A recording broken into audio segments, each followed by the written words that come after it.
ఓం శ్రీ మాత్రే నమః. ఇప్పుడు తెలియచేసే అంశము, ఎక్కువ మంది కూడా సఫర్ అవుతూ ఉంటారు. అసలు మా జీవితంలో ఎదుగు బొదుగు లేదు అని అంటారు.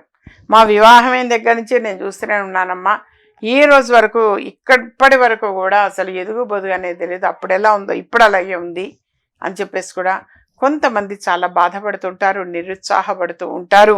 అలాంటి వాళ్ళు వెరీ వెరీ సింపుల్ ప్రాసెస్ తెలియచేస్తున్నాను. ఒక బుధవారాల పాటు, బుధవారం కంటే కూడా ఆదివారం చేయండి. యథార్థంగా ఆదివారాలు చేయండి. మీరు ఒక 5 ఆదివారాలు ఈ విధంగా ఆచరించండి. అయితే ఆదివారాల నాడు మీరు సహజంగా బెల్లం పాయసం, బియ్యం, మన అన్నం పాయసం అనేది చేస్తూ ఉంటారు. క్షీరాన్నము అని చెప్పేసి చేస్తాము. ఆ క్షీరాన్నము అనేది వండే ముందు అంటే అందులో బియ్యంతో పాటుగా కొన్ని పెసలు కూడా కలపండి.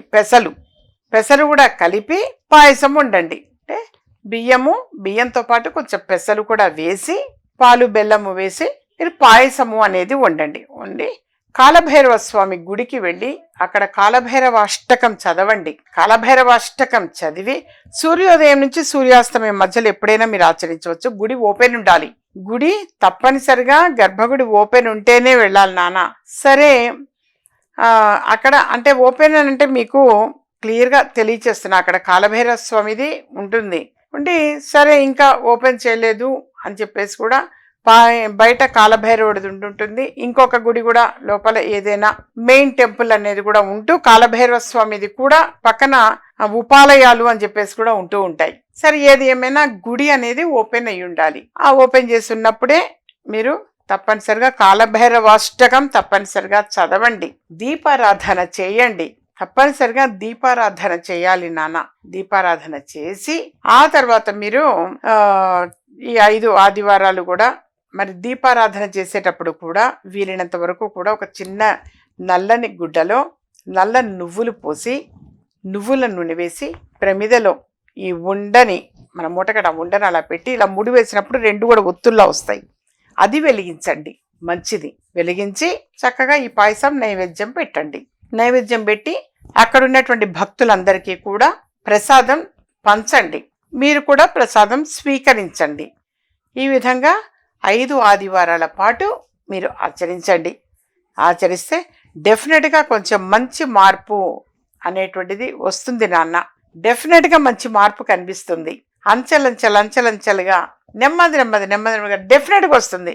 మళ్ళీ మీరు తప్పకుండా ఒక పాజిటివ్ రిజల్ట్ తెలియచేస్తారు. నాకు ఆఫీస్కి వచ్చి చెప్పేటువంటి వాళ్ళు డెఫినెట్గా ఒక పాజిటివ్ రిజల్ట్స్ చెప్తారు నాన్న. వచ్చి మా అమ్మాయి పెళ్లి కుదిరిందని చెప్తారు, ఫైనాన్షియల్గా బాగున్నామని చెప్తారు, లేదా బాబుకు ఉద్యోగం వచ్చిందని చెప్తారు, సొంత ఇల్లు కట్టుకున్నామన్నారు, బయట డబ్బులు ఆగిపోయినాయమ్మా అవి రావేమో అనుకున్నాం కానీ మీరు చెప్పిన రెమెడీ చేసాక వచ్చింది అన్నారు.